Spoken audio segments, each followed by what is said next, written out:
আসসালামু আলাইকুম my lovely viewers, কেমন আছেন সবাই? আশা করি সবাই অনেক ভালো আছেন। আজকে আমি আপনাদেরকে তৈরি করে দেখাবো মাত্র একটা ডিম আর 1 কাপ সুজি দিয়ে সুজির বিস্কুট।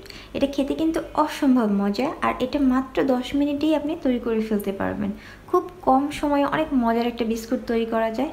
সকালে কিংবা বিকালের নাস্তায় কিন্তু এটা আপনি খুব সহজেই তৈরি করে ফেলতে পারেন। আর বাচ্চারাও কিন্তু এই সুজির বিস্কুটটা অনেক পছন্দ করে। আর শুরুতেই সবাইকে একটা রিকোয়েস্ট করে নিচ্ছি, যারা আমার চ্যানেলে নতুন তারা প্লিজ আমার চ্যানেলটাকে সাবস্ক্রাইব করে আমার বন্ধু হয়ে পাশে থাকবেন আর অনেক সুন্দর সুন্দর রেসিপি পেতে। আর কিভাবে এই সুজির বিস্কুটটা তৈরি করতে হয় সেটা আজকে আমি আপনাদেরকে দেখাবো। সো চলেন শুরু করা যাক। এই সুজির বিস্কুটটা তৈরি করতে আমাদের লাগবে 1/4 কাপ চিনি আর লাগবে একটা ডিম। এখন ফার্স্টে এই ডিম আর চিনিটাকে আমি ভালো মতো বিট করে নেব। স্বাদ মতো এখানে লবণ দিয়ে দিলাম, আপনারা আপনাদের টেস্ট অনুযায়ী লবণটা দিয়ে নেবেন। এখন এরকম একটা হ্যান্ড উইক্স দিয়ে এটাকে আমি ভালো মতো বিট করে নেব। বাসায় যদি ইলেকট্রিক বিটার থাকে তাহলে কিন্তু সেটা দিয়েও করতে পারবেন, বা কাঁটা চামচ থাকলে সেটা দিয়েও করতে পারবেন। আমরা যে কেকটা বানাই ডিমের ফোম, ঠিক অমনভাবেই একদম ভালো মতো এটাকে ফোম করে নেব। অনেকটা ফ্লাপি হবে এটাকে বিট করতে করতে। সো কিছুক্ষণ সময় আমি এটাকে বিট করে নিয়েছি। যখন দেখবেন ডিমের কালারটা এরকম চেঞ্জ হয়ে এসেছে, সাদাটি টাইপের হয়ে এসেছে, তখন আমাদের এটা রেডি হয়ে যাবে। এখন আমরা এইখানে দিয়ে দিব 1 কাপ পরিমাণ সুজি। সুজিটা একবারে দিব না, এখানে আমি 2-3 বারে সুজিটা অল্প অল্প করে মিক্স করে নেব।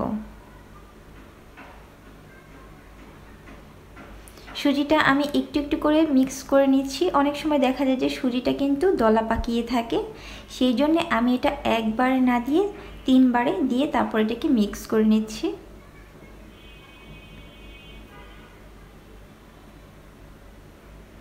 সো এটাকে ভালো মতো মিক্স করা হয়ে গেলে তারপর আমরা এখানে দিয়ে দিব দুধ। আমি এখানে 1/4 কাপ পাউডার মিল্কটা ইউজ করেছি। আপনি চাইলে কিন্তু এখানে লিকুইডটাও ইউজ করতে পারবেন। লিকুইড দুধটা যদি ইউজ করেন তাহলে সেক্ষেত্রে 1/4 কাপ দুধটা ইউজ করবেন। সেটা একটু একটু করে দেখে নেবেন, কম বেশি লাগতে পারে। এটাকে এখন ভালো মতো মিক্স করে নেব। আমি হাত দিয়েই এখন মিক্স করছি, যেহেতু আমরা বাঙালি, আমরা কিন্তু হাত দিয়ে কাজটা করতেই বেশি মনে হয় স্বাচ্ছন্দ্য বোধ করি। এখন এটাকে হাত দিয়ে ভালো মতো মাখিয়ে নিব। আর এটাকে আপনার ভালো মতো হাত দিয়ে মাখানোর সময় যদি মনে হয় যে আপনার এখানে এই সুজির ডোটা একটু নরম নরম লাগছে, তাহলে আর একটু সুজি আপনি এখানে অ্যাড করে দিয়ে নিতে পারেন। বাট আমার এটা 1 কাপে একটা ডিম পারফেক্ট ছিল। এখন এটাকে আমরা বিস্কুটের শেপ দিয়ে নিব। আমি কিন্তু বিস্কুটটা এখন সাথে সাথেই বানিয়ে নেব। আপনাদের যদি মনে হয় যে আপনাদের এই সুজির ব্যাটারটা একটু নরম নরম, তাহলে কিন্তু আপনারা 5-10 মিনিট রেস্টে রেখে দিতে পারেন, তাহলে দেখবেন এটা সুন্দর সেট হয়ে যাবে। আর যদি তাও না হয় তাহলে কি করবেন, আর একটু সুজি দিয়ে এটাকে সুন্দর করে মাখিয়ে নেবেন। আর এই যে দেখতেই পাচ্ছেন আমি এটাকে জাস্ট এই যে গোল করে একটা শেপ দিয়ে নিচ্ছি, গোল বিস্কুটগুলো যে হয় ওই রকম। আর এখানে একটা প্যানে আমি পর্যাপ্ত পরিমাণ তেল নিয়ে নিয়েছি। তেলটা যখন হালকা গরম হবে তখন আমরা বিস্কিটগুলো দিয়ে দিব। আর এখানে কিন্তু আপনার একটা একটা করে বিস্কুট বানাতে হবে আর একটা একটা করে দিতে হবে। একবারে যদি আপনি বানিয়ে রাখেন তাহলে কিন্তু যখন আপনি উঠাতে যাবেন, সুজিটা যেহেতু নরম থাকবে তখন কিন্তু এটা ভেঙে যাবে।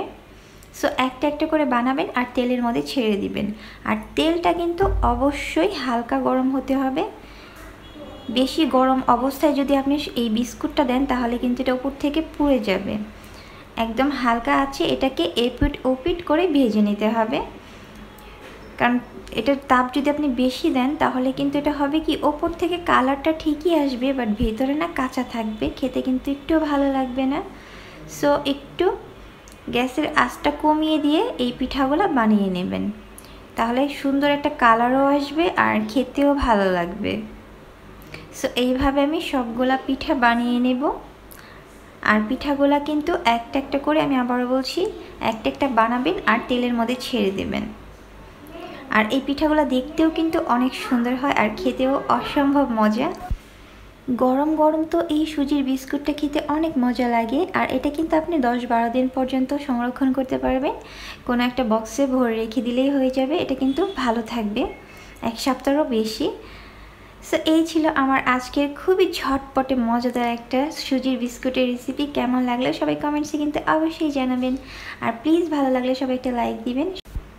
আজকে এ পর্যন্তই, আবারও হাজির হব আপনাদের সামনে নতুন আরও অনেক রেসিপি নিয়ে। সবার জন্য রইল অনেক অনেক দোয়া আর অনেক ভালোবাসা। আল্লাহ হাফিজ।